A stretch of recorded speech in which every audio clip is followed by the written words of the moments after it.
heavyweight action continues on the prelims. Coming up this weekend with 32 finish wins split between them, we have Colorado's Drew Dober taking on the Turn, Rafael Alves. The Turn. It's an interesting nickname for an interesting guy. Blue Steel. It is something, but when you look at Rafael Alves, this is a guy that I don't know why he thought, hey, I'm going to fight at 145 pounds, because that didn't work. He weighed in way over the limit for a previous fight, and realistically, the future is at 155. But you look at it, drops Demir's Magulov with one of the first shots that he throws, gets beat for like 13 minutes, and then rallies strong. It's one of the greatest reversals you'll ever see in your whole entire life, where he goes from like his back, puts his knee on his Magulov's head, and somehow spun and pivoted on his own head. It's like some video game stuff that looked like a glitch while I was watching it. He's a wild man, and if you considered his last time out, takes on Mark Jacasey, submits him in a spot where, hey, I'm Mark. I walk out now with knee pads, and I'm going to start to wrestle. Tried to do it against Alves.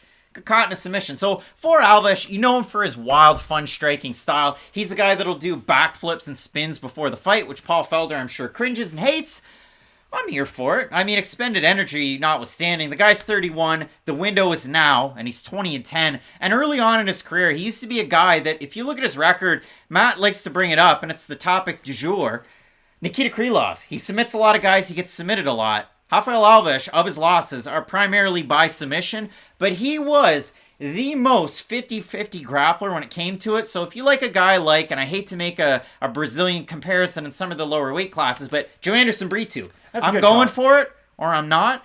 Rafael Alves is that type of guy when it comes to his overall striking and grappling. He trains at MMA Masters, who made Danny Chavez and Colby Covington popular? Can they take credit for Colby Covington? I don't know. Maybe the last loss. But when you do look at it for Alves, a great opportunity in this one. And he was booked, of course, to take on Jared Gooden back in April. He withdrew. And his fight against Pat Sabatini was the one where he weighed a weight class too much for 145. So for Alves, a good opportunity against Drew Dober. And if you look at it for Dober, fight of the night against Frank Camacho. Fight of the night against Brad Riddell. He's got performance bonuses over Alexandre Hernandez and Nasrat Haqparast. And really, for Dober, his only real weakness, he likes to get into some barroom brawls inside of the cage, but his takedown defense, the only one that I can nitpick as being kind of the Achilles heel. And of his last 4 fights, he has been taken down 13 times in those ones. So should Drew Dober walk out to ballroom blitz from now on? I guess. I mean, it would fit his fighting style. Again, Drew Dober there's people out there who say Drew Dober is their favorite fighter, and I don't doubt that they exist whatsoever. Like, you can't say that about everybody, so I feel like that's a pretty good test to see how well known you are in sort of the MMA sphere, because you're right,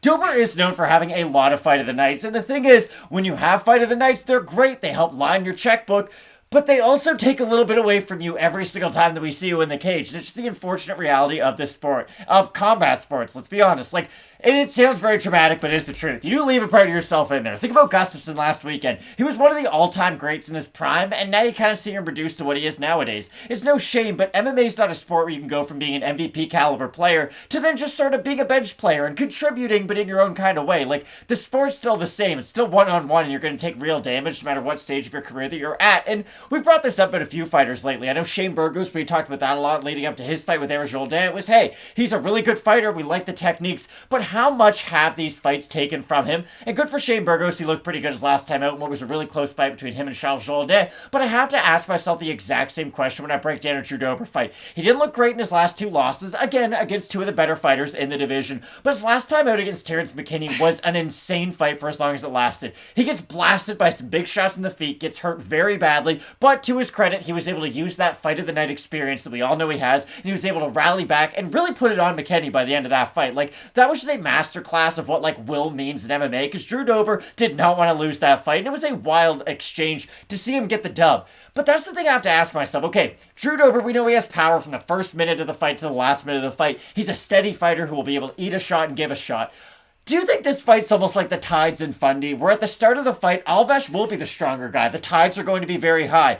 But every minute that chips away, it's just going to go a little bit more in Drew Dober's favor, a little bit more in Drew Dober's favor. And that's the thing about Alves. And the thing about a lot of these grapplers who have a lot of submission wins, but a lot of submission losses too, cardio tends to be their Achilles heel. It's not that they're getting submitted because they're the worst grappler in the matchup. It's that, listen, I don't care how skilled you are in any sport. You can be great at baseball, you can be great at basketball, football, any sport. If you get tired, your skill set is going to be diminished. And I do think that's the sort of, that's the issue with Alves throughout a lot of his fighting styles. He's going to start out very strong. And yes, against Ismagulov, he was able to rally a little bit late, but that was a lot because Ismagulov had lost some steam himself because he was able to put it on Alves, I think, a lot in the second round. So I just don't really know what version we're going to get of Alves as this fight goes on. We're at least more confident in the versions of Drew Dober I'm going to see from the first round to the third round. Because for Alves, he takes that fight against Ismagulov, and I mean, he knocks him down in the first round. He lands 2 significant strikes. Outstruck 17-2, loses the first round, loses the second round 24-12 for the strikes, so Alves wakes up a little bit more.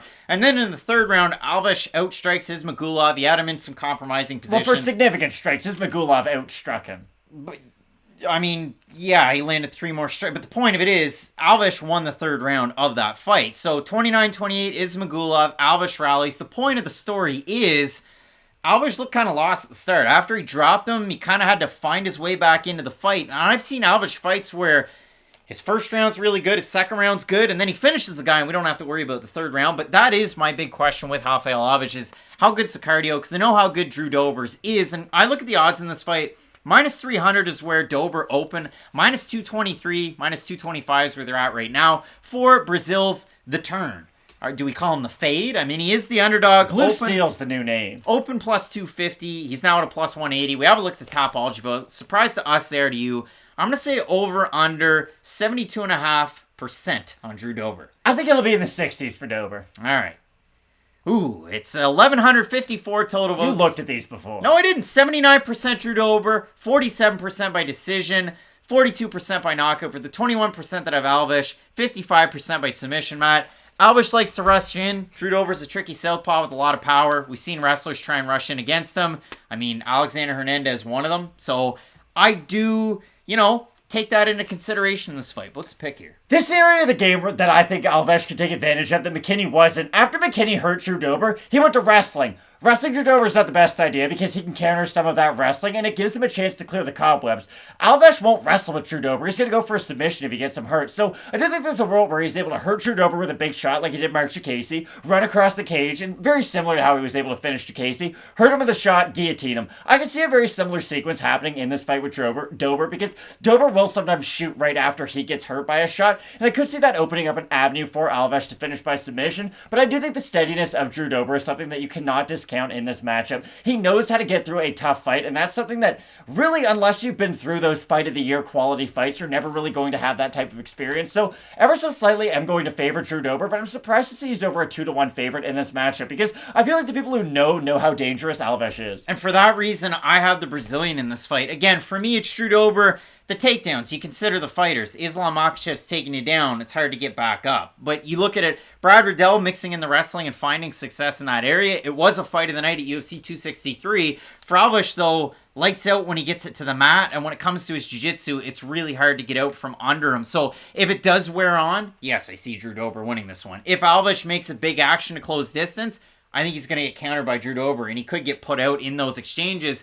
But I do like Alves with the fact that he is so grappling oriented, and once he gets those takedowns, it really can be night-night. So for me, I'm going to go with the underdog in The Turn. Blue Steel, Rafael Alves to get the win. You're going to go with a man who has the Strikeforce experience, and he's been in the UFC for a very long time, in Drew Dober to get the win. Let us know down below in the comment section who you have in this matchup, because Matt, we have this in our Fight of the Night screen. It should be a lot of fun. We have 13 fights on the card, 2 rematches in the title fights up at the top that you're not going to want to miss, so keep it locked in with Fight Night Picks, as we always say. Let's get into it.